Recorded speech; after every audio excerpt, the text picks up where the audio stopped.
Hello everybody, it's Sadly. Um, this video is going to be a bit different. I usually don't delve into these topics uh, on this channel, but there was somebody who recently was talking about how donating to bail funds is a scam. And basically this video is going to go over the amount of money that an organization like the Minnesota Freedom Fund uses for bail amounts and stuff like that. So this is the donation amount for last year, 110,092. This is public information. The Minnesota Freedom Fund. I'm probably gonna call it the Minneapolis Freedom Fund a couple times. It's just how I talk, unfortunately. So the total revenue last year was $110,092, and their expenses $15,401. Pretty good return on charitable amounts. 86% of the money went back to the charity, or for the charitable cause. Sorry. And they had 57,000 from last year, which that might raise a red flag for some people that they didn't spend the money last year. But with like charities, I shouldn't say like, but charities that deal with poverty or food, when you give them the food, it's over. But when you bail somebody out of prison and they show up to court, you get your money back. So this was basically the amount of money that they raised last year. It just carries over to the next year because they got their money back from people going to court for their court hearings. So basically, a person claimed that this was a gigantic scam because they've only spent $200,000. So their community bail fund can pay cash not just for the criminal system but for the immigration system and cash bail in Minnesota. As in other states, it's a very impressive system. It essentially says that you have to have the exact money on hand, so you have to have cash on hand for the exact amount. There's no change, and it doesn't explicitly say here, but if you have more, you can't free the person, as it says here.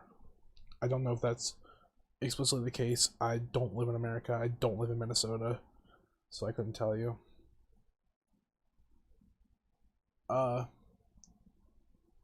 The process to bail one person takes upwards of 3 hours. I have another source here. This is a bail bond site.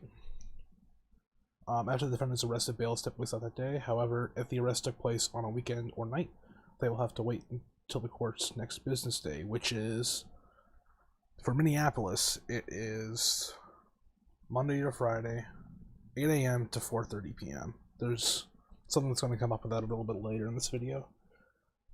The quicker one calls a bail an agency, the better. This is a bail bond site. These people pay the bonds. Have you ever seen like a show like Dog the Bounty Hunter? Like, this is these type of people, like Dog the Bounty Hunter, would do this type of stuff. But basically, whenever it says bail agency, replace that with the Minnesota Freedom Fund. The process then need to be finished before the bail can be posted.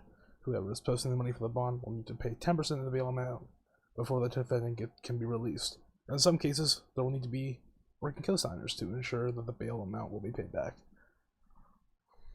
After all the paperwork is signed and the money is transferred, the bail bonds agent will contact the jail or court where the defendant is being held and will post the bail amount. After the bail amount is posted, it can take anywhere from 2 to 10 hours for the defendant to be released. The process can be long if the jail is busy, which it probably is if you arrest 400 to 500 people a night, or if it is time of the day when there is not a lot of people working. So I was looking for a source here for people arrested during the protests, and I found 614 here. I don't think that number's correct. When I clicked the source, it was an article from, that's not the right one, June 2nd.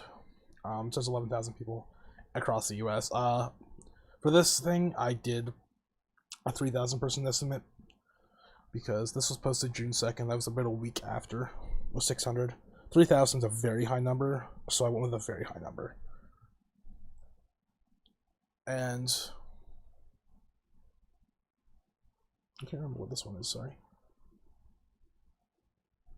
Oh, that was an article I was doing some more research on, but there's nothing particularly interesting there, sorry. This one, I unfortunately used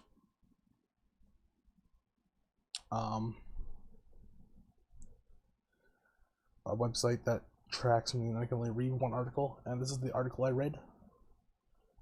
So I did this instead. This is the number I'm looking at here. This is a Pittsburgh paper, sorry. So I just did the percentages here of the defendants, and 34% were released. There was 61 people here. 17 were released on their own recognizance, and 4 were given non-monetary bonds, which means they don't have to pay any money. 52% were required to pay $1,000 to $5,000. We'll call it $3,000, make it easy. 13% required to pay $1,000, which is the bottom here. And so we're going to transfer that to the 3,000 people assumed resident in Minneapolis. So 1,020 were released without having to pay any money. 1,560 people were forced to pay between $1,000 and $5,000, and 309 people paid $1,000. So we're assuming that the MSF is one, or not MSF, sorry, Minnesota Freedom Fund.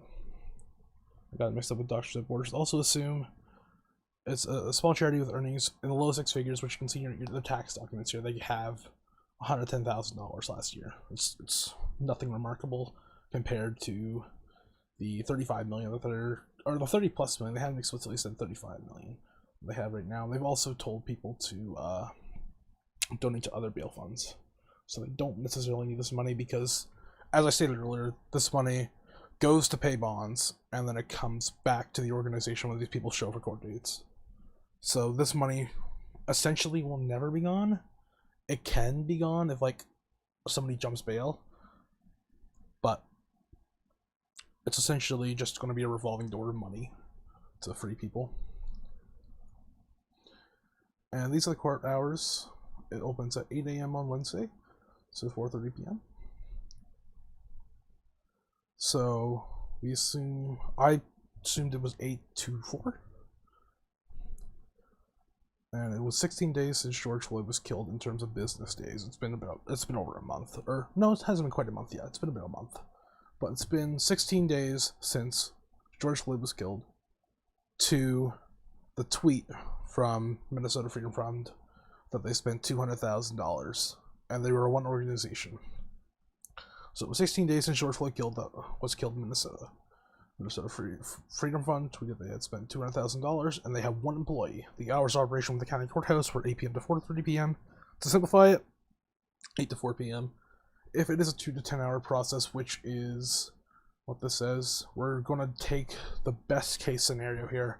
So it was 16 days since the day after George Floyd died, because the courthouse wasn't operating then, so they wouldn't have bailed anybody out for the George Floyd protest the day that he died.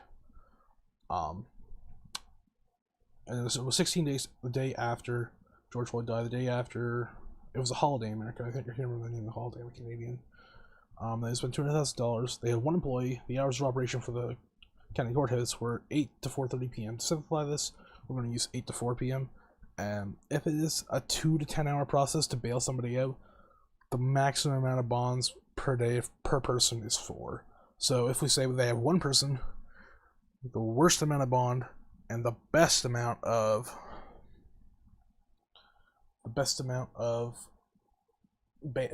bonds posted per day, it's going to be 4. So for 16 days, that amount is $192,000, which it's not out of the realm of the $200,000 they claim, and they only had one employee for, I believe, a 2-week period, so it's pretty good. But yeah, this is just me calling it somebody because they wanted to threaten legal action for the things that they did. I haven't decided if I'm going to name them. If I do, it'll be after this, and I'm going to call them out for what they did.